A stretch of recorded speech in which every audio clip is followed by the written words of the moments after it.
ceremonial proceedings, setting a harmonious and befitting spirit of the Republic. Conducted by Sri Lokesh Anand, the presentation brings together accomplished classical musicians and traditional folk artists from across India, from Mizoram and Maharashtra, from Uttarakhand, Tamil Nadu and Andhra Pradesh. Each instrument, firmly grounded in its regional ethos, becomes an individual voice in the collective national narrative. A beautiful blend of notes will now make their melodious move here on Kartavya Path. The theme, Vividhata Mein Ekta, unity in diversity. Many traditions, one nation, many sounds, one rhythm, many identities, one India.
Vande Mataram की धुन कर्तव्य पथ पर और आकाश में ध्वज formation में 129 helicopter unit के 4 मी-17 1V helicopters inverted Y formation में उड़ान भरते हुए राष्ट्रीय ध्वज के साथ अपने हेलीकॉप्टर में फॉर्मेशन का नेतृत्व करते हुए ग्रुप कैप्टन आलोक अहलावत, विंग कमांडर आशुतोष खंडूरी भारतीय सेना के ध्वज के साथ, विंग कमांडर अभिषेक मल्होत्रा नौसेना के ध्वज और भारतीय वायुसेना के ध्वज के साथ उड़ान भरते हुए स्क्वाड्रन लीडर अभिषेक शुक्ला।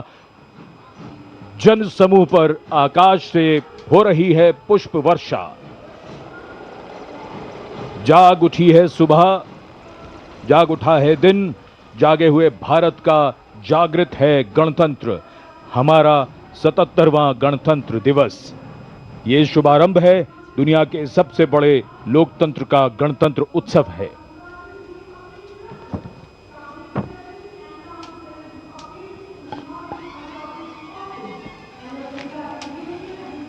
सलामी मंच की ओर अपने वाहन में बढ़ते हुए आज के समारोह की भव्य परेड की अगुवाई कर रहे हैं parade commander lieutenant general Bhavnish Kumar.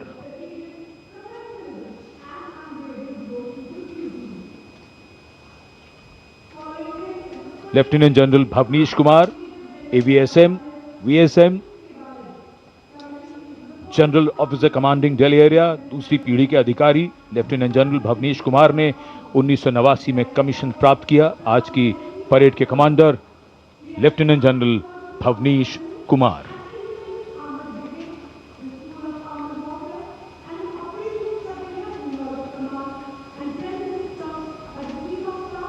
एक नई धूमधाम, कुछ नई तैयारियां, कुछ नया तेवर। और ये आज की परेड के parade 2IC major general Navraj Dhillon, तीसरी पीढ़ी के officer BSM chief of staff headquarters Delhi area, IMA Dehradun के पूर्व छात्र मेजर जनरल नवराज हिल्लो ने सन 1991 में कमीशन प्राप्त किया।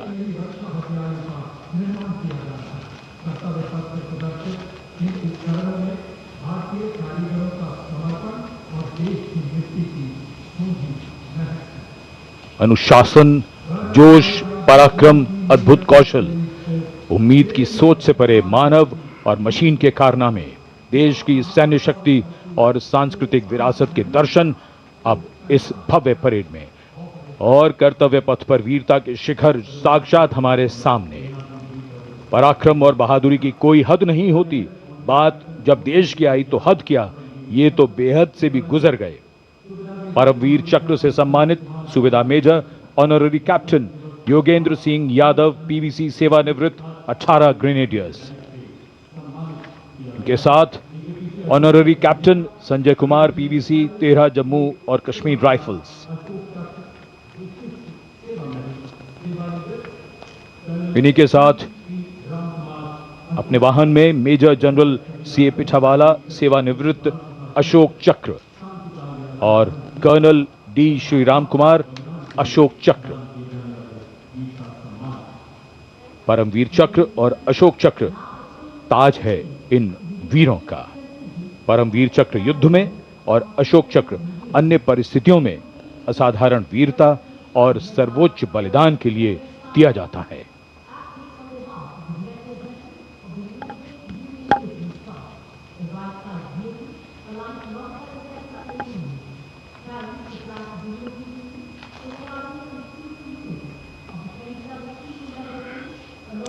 And now approaching the saluting base, the European Union contingent with 4 flag bearers. The EU military representation is led by Colonel Frederick Simon Spitz. The right side gypsy, aligned alongside the second ceremonial jeep, carries the flag of the European Union, symbolizing the institutional unity of the 27 EU member states, and alongside the flag of the European Union military staff, the permanent military body within the EU's institutional framework. The left side gypsy, aligned alongside the first, carries the flags of the EU Naval Force Atlanta and the EU Naval Force Aspis.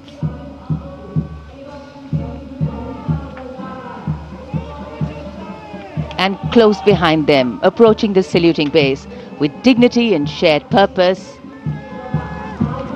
we have, leading the mounted contingent of the Republic Day Parade 2026, resplendent in active combat uniform, mounted on magnificent gleaming steeds, the 61st Cavalry Contingent, led by Captain Ahan Kumar, the only active horse cavalry regiment in the world.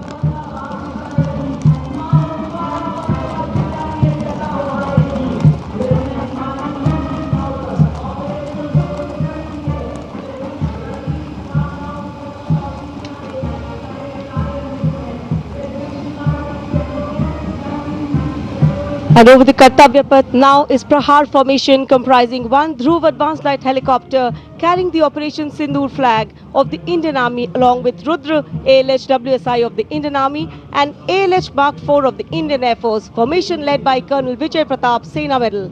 ALH WSI flown by Lieutenant Colonel Ahmed Pasha and ALH Mark 4 flown by Group Captain Arunav Pal.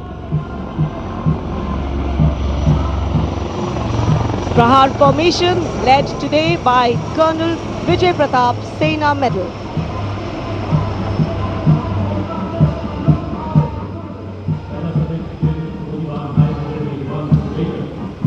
A lovely clear blue sky, perfect foil for our flying machines.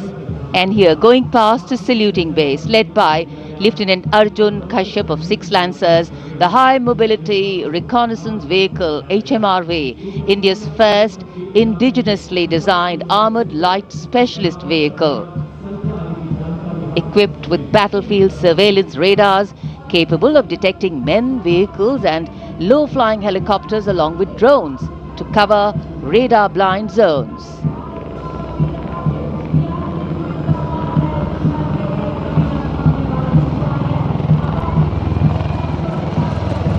And now flying is the Garud formation, a powerful display of indomitable spirit of our Apache attack helicopters, known for its unmatched power and lethality across the world. 2 Apache helicopters flown by Colonel Vikrant Sharma, Sena Medal, along with Lieutenant Colonel Manoj Saraswat. Lieutenant Colonel Sudeep with Major Aditya flying the 2nd Apache. वायु विचरण करते वायु योद्धाओं के साथ साथ सलामी मंच के सामने भारत की सामरिक शक्ति का प्रदर्शन करता हुआ T-90 टैंक और साथ में मेन बैटल टैंक अर्जुन। 77 बख्तरबंद रेजिमेंट के कैप्टन विपनजोत सिंह विर्क की कमान में T-90 भीष्म टैंक का मशीनीकृत कॉलम अपनी गर्जना से वातावरण को गुंजायमान कर रहा है। और उसके ठीक बाईं ओर है 75 आर्म्ड रेजिमेंट के मेजर हितेश मेहता की कमान में अर्जुन MK1 मुख्य युद्धक टैंक। स्वदेशी रूप से विकसित है ये प्लेटफॉर्म आत्मनिर्भरता और युद्ध भूमि तत्परता के लिए भारत की प्रतिबद्धता को दर्शाता हुआ। उसके ठीक पीछे BMP-2 और नाग मिसाइल प्रणाली एक साथ शान से आगे बढ़ते हुए भारतीय सेना की मशीनीकृत ताकत के 2 शक्तिशाली प्रतीक हैं ये। 2 गार्ड्स के कैप्टन अक्षय कुमार बाली के नेतृत्व में द मैकेनाइज्ड इन्फेंट्री रेजिमेंट का BMP-2 कॉलम आगे बढ़ रहा है और साथ में है Nag missile system MK2 17 mechanised infantry regiment के लेफ्टिनेंट शशांक शर्मा के नेतृत्व में।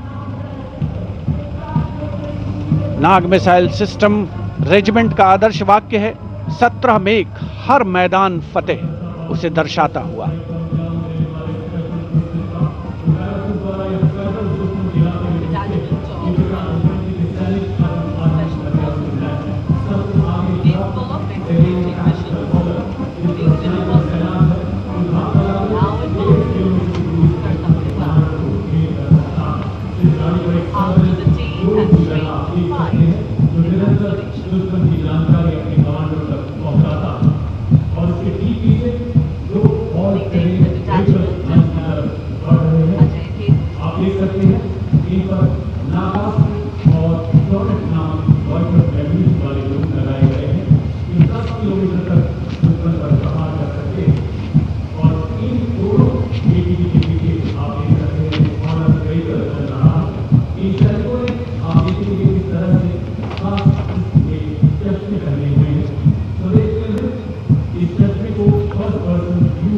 Dwansak Light Strike Vehicle LSVs.